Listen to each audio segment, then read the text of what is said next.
This is the median household income over the last 40 years. But when you zoom out and add home prices to the picture, it tells a very different story. In the 1980s, a home cost about 3 times what a family earned. Today, it's over 5 times. That's nearly a 2x gap increase. When it comes to home affordability, there are really only 2 levers you can pull: make more or pay less. And it got me thinking, if we could close that 2x gap between income and home prices, would homes feel affordable again? That's when I came across this. This is the Future of Jobs report, and it's 290 pages, but one section jumped out at me. Before we dive into that report, my 7-day investigation took a turn, one I didn't expect, and honestly, it's just as important. It's about Wall Street. And by the way, I'm Nathan, helped over 500 families, bought and renovated over 15 units, and mortgage is what I do. And I say that because here's what I found. In 2022, institutional investors owned about 450,000 single family homes. And I thought I was doing all right with 15 units, but these guys, they've got 30,000 times more. Now you're probably thinking, haven't big investors always owned a bunch of homes? Actually, no. Pre-2011, not a single investor owned 1,000 homes. So what changed between 2011 and now? Why did Wall Street suddenly want to be your landlord? 2008 was the infamous crash. Millions of people lost their homes, including my parents. Banks were drowning in foreclosures and prices at rock bottom. By 2011, a few hedge funds started experimenting because big money saw an opportunity to scoop up homes for cheap in bulk with cash, then rent them out. And this wasn't just a side hustle. They turned your starter home into a business model, scaled like tech, but backed by Wall Street money. But here's what really changed the game: technology. They started using algorithms, not emotion, to bid on homes. While you're trying to tour the home after work, they're bidding in milliseconds, in bulk, often in cash. Check out what Robbie Caban, who's a real estate broker for over a decade, sees in our market.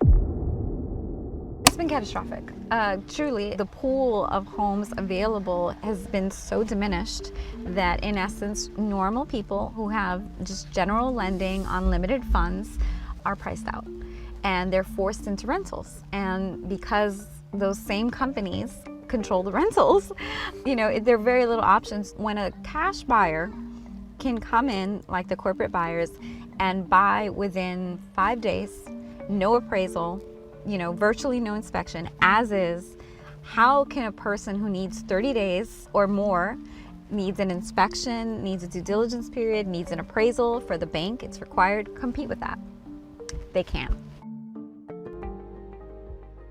The Government Accountability Office estimates institutional investors are heavy in these 4 markets, like Atlanta, Jacksonville, Charlotte, and Tampa. So let this sink in. Like in Atlanta, 1 in 4 rental houses are owned by institutional investors. Now look at this, same market, different stat. Charlotte, 34% of homes bought with cash. Atlanta, 36%. Tampa, 38%. Jacksonville, 40%. So is it a coincidence that the same market where Wall Street is buying up homes also has a high percentage of cash sales? So yeah, you're probably not going to out-earn a hedge fund from a macro perspective. And I don't have a magic fix for that. What I do have is something you can control, and it might be the closest thing to leveling up the playing field right now. That's how I stumbled upon this. This is the Future of Jobs report for 2025. It details how much the global economy is going to change by 2030. So I want to show you how to best prepare with this massive change that's about to come, because with massive change comes massive opportunity. It's like what the ice hockey legend Wayne Gretzky said: "I skate to where the puck is going, not where it's been." And when it comes to your career, this report shows exactly where the puck is going. Here's a few massive key findings. By 2030, over 92 million jobs are expected to be displaced, but that's a cycle of innovation. At the same time, 170 million new jobs will be created, creating a net positive of 78 million jobs. Like I said, there's the opportunity. So what do we do to future-proof ourselves? This report lists out the fastest and largest growing jobs. For top fastest growing jobs, you have data specialists, fintech engineers, and AI specialists. Now, before you tune out, like, well, I don't have a degree in any of those, let me show you the largest growing jobs, where you'll see trade workers and nursing professionals. Then there's the fastest declining jobs from a percentage. They're all routine, clerical, or easily automated roles. So what I'm trying to say is, if you're getting into a new career, to sail with the wind, not against it. This chart shows the jobs where the most people are going to be impacted, and the trend is the same. Clerks, assistants, customer service, cashiers,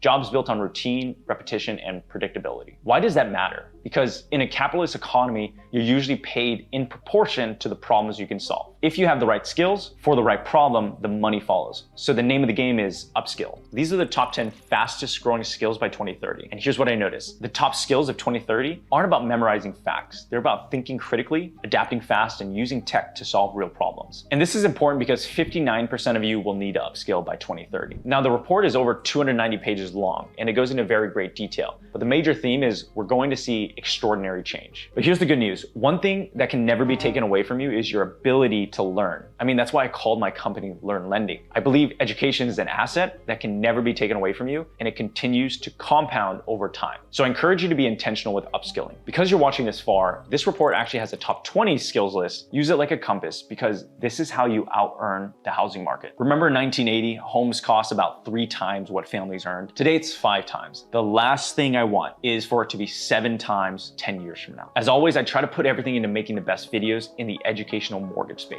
If you like this, please like, subscribe, and comment what you want to watch next. Oh, and if you got money in stocks and you're not sure if you should sell to buy a house because of the capital gains, I made a whole video breaking that down. Click here. I'll see you there. This is Nathan, signing out.